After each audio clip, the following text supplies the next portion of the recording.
Bonjour à tous.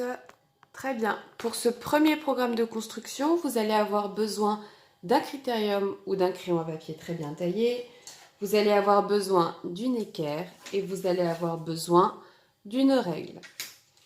Pour utiliser l'équerre, je rappelle que l'équerre forme un angle droit uniquement au niveau d'un seul angle.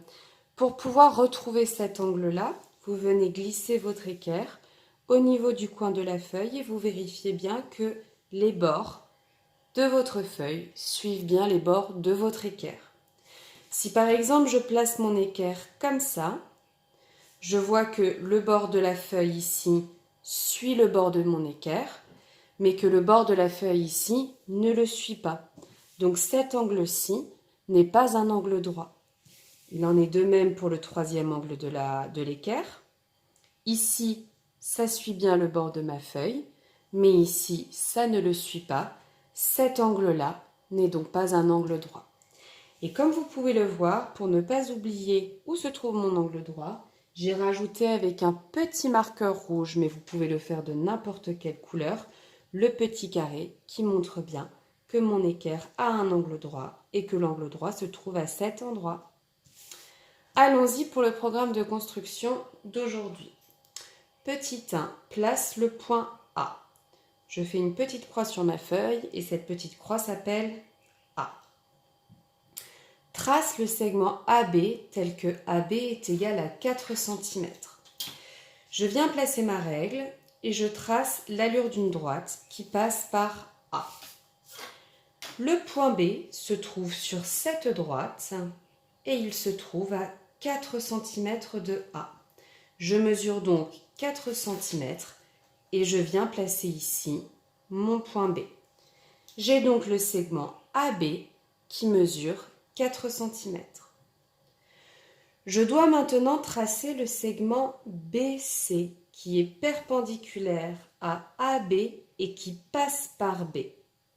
Ici, ça veut dire que je vais devoir avoir une droite qui va passer par B de telle manière à ce qu'elle forme un angle droit avec AB. Pour ce faire, je prends mon équerre, je place l'un des côtés de l'équerre le long de ma droite AB et je place le deuxième côté de mon équerre au niveau de mon point B. Et je trace l'allure de cette droite qui sera perpendiculaire. Puis je place le point C tel que BC est égal à 4 cm. Je viens poser ma règle au niveau de B et je mesure ici mes 4 cm. Et j'obtiens le point C. De la même manière, je dois tracer le segment AD, donc qui va passer par A et qui sera perpendiculaire à AB. Je vais donc avoir AD qui se situe quelque part par là. Pour ce faire, je prends mon équerre, je le place de telle manière à ce que le premier côté de mon équerre longe bien la droite de mon segment AB. Puis je viens placer le deuxième côté au niveau de A puisque ma droite perpendiculaire doit passer par le point A. Et je trace l'allure de ma droite. Puis je viens mesurer de telle manière à ce que je puisse avoir le point D à 4 cm de mon point A. Et j'obtiens ici le point D. Relie le point C au point D. Je viens donc poser ma règle au niveau de C et au niveau de D et je relie. Quelle est la nature de cette figure? Pourquoi? Eh bien, nous savons que AB mesure 4 cm puisque nous l'avons tracé. Nous savons que BC mesure 4 cm puisque nous l'avons tracé. Et nous savons que AD mesure 4 cm puisque nous l'avons tracé. On peut le revérifier. AB est égal à 4 cm, BC est égal à 4 cm, AD est égal à 4 cm et nous allons vérifier la longueur de CD qui est égale à 4 cm. Ici, je peux donc coder chaque côté de ma figure. J'ai AB qui est égal à 4 cm, BC qui est égal à 4 cm, DC qui est égal à 4 cm et AD qui est égal à 4 cm. Le petit trait sur chaque côté permet de dire que chaque côté fait la même longueur. Donc ici, on a un quadrilatère ABCD dont les 4 côtés font la même longueur. Je peux maintenant vérifier les angles droits. J'ai un angle droit en A, j'ai un angle droit en B, et je viens coder ma figure par le petit carré qui dit que j'ai un angle droit. J'ai un angle droit en C, et j'ai un angle droit en D. J'ai donc un quadrilatère qui a les 4 côtés de la même longueur et qui possède 4 angles droits. La nature de cette figure est donc un carré. Je continue. Place le point E qui est le milieu de AB. Je sais que AB mesure 4 cm. Le milieu de AB sera donc au niveau de 2 cm par rapport à A et 2 cm par rapport à B. Je pose ma règle, le 0 se trouve au niveau du point A et je viens marquer mon segment à 2 cm pour pouvoir placer le point E qui est le milieu de AB. Trace le segment EF perpendiculaire à AB. Donc je viens poser mon équerre le long de ma droite AB et le segment que je dois tracer, EF, doit être perpendiculaire à AB. Je trace donc l'allure de mon segment et avec ma règle, je viens le prolonger.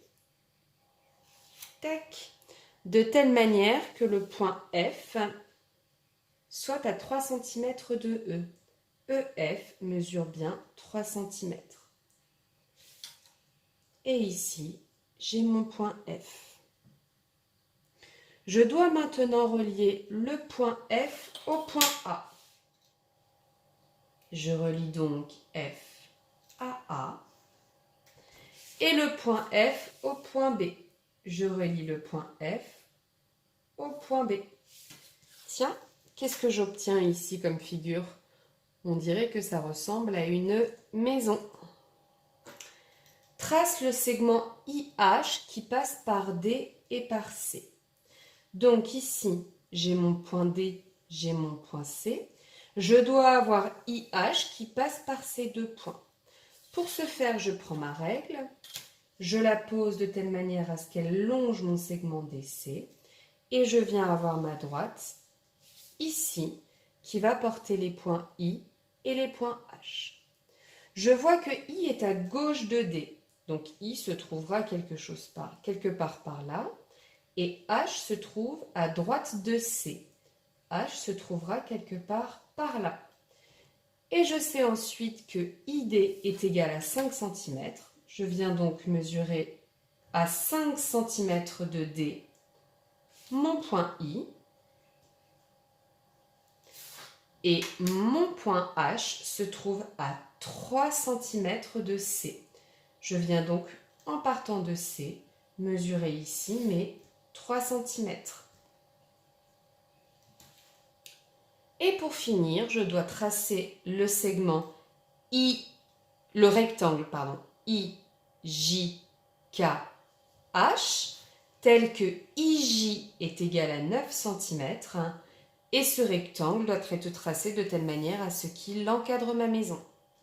J'ai déjà la base de mon rectangle IH. Je peux vérifier combien IH mesure. IH mesure 12 cm.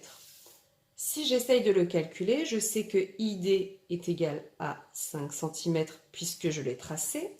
DC est égal à 4 cm puisque je l'ai tracé. Et CH est égal à 3 cm puisque je l'ai tracé. Et pour connaître la longueur de tout ce segment, je peux aussi faire 5 plus 4 qui est égal à 9 plus 3 qui est égal à 12. Je vais donc avoir un rectangle IJKH tel que IJ est égal à 9 cm, puisque c'est précisé dans l'énoncé, et IH, qui est la longueur, qui sera égale à 12 cm. Pour trouver le point J, je viens placer mon équerre le long de IH et je viens tracer le côté IJ, puisque dans un rectangle, on a également des angles droits. IJ est égal à 9 cm. Donc mon point J se situera à 9 cm de mon point I. Ici, je vais avoir le point J. Il me faut ensuite trouver le point K. Pour trouver le point K, je peux soit tracer la perpendiculaire à J, soit tracer la perpendiculaire qui passe par H. Je prends mon équerre, je la pose le long de la droite IJ et je viens tracer l'allure de la droite qui, passant par J, va être perpendiculaire à IJ. Je peux la prolonger et ici je sais que JK aura la même longueur que IH puisque c'est un rectangle. Donc je viens chercher le point K qui se trouve à 12 cm. Et pour finir, je relie mon point K à mon point H et pour être sûr, je peux vérifier qu'il mesure bien 9 cm. KH mesure 9 cm et j'ai bien ici un angle droit en J, un angle droit en I, un angle droit en H et un angle droit en K. IJKH est donc bien ici un rectangle. Ce qu'il faut retenir de ce plan de construction. Premièrement, comment est-ce qu'on trace une droite perpendiculaire? Deuxièmement, un carré a ses 4 côtés égaux et 4 angles droits. Troisièmement, un rectangle a 4 angles droits. Les côtés opposés sont de la même longueur, c'est-à-dire que les longueurs sont égales et les largeurs sont égales. Voilà pour aujourd'hui.